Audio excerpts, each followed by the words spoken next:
Hi అండి, welcome to mini vlog. ఇదైతే మేము తిరుపతి వెళ్తున్నామండి. అనుకోకుండా ముందు రోజు లెటర్తో బయలుదేరాము. అంటే 300 రూపీస్ దర్శనం బుక్ చేసుకున్నాము. ఆ దర్శనం కాకుండా మళ్ళీ లెటర్ ద్వారా దర్శనం కూడా అదే రోజు వచ్చింది. సో ముందు రోజు లెటర్ సబ్మిట్ చేయాలి ఆ రోజు అని చెప్పి తెల్లవారుజామున బయలుదేరి అయితే వెళ్తున్నాము. వెళ్తూ చాలా జర్నీ అయితే చాలా బాగా జరిగిందండి. ఎక్కడ ఇబ్బంది అనేది లేకుండా చాలా హ్యాపీగా వెళ్ళిపోయాము. టిఫిన్ చేయడానికి అయితే ఒక చోట ఆగాము.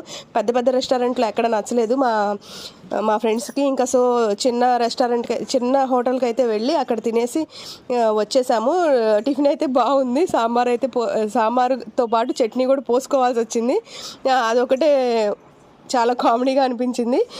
చక్కగా తినేసి ఇంకా వెంటనే బయలుదేరైతే వచ్చేసాము. ఆల్మోస్ట్ 5 అవర్స్లోనే తిరుపతి రీచ్ అయిపోయాము. ఇంకా అక్కడ దర్శనం ఇంకా తెలిసిందే కదండి. అక్కడికి వెళ్ళేసరికి దేవుడు అలా కనిపించేస్తాడు. ఈ వెంకటేశ్వర స్వామిని చూసేసుకుని ఇక్కడ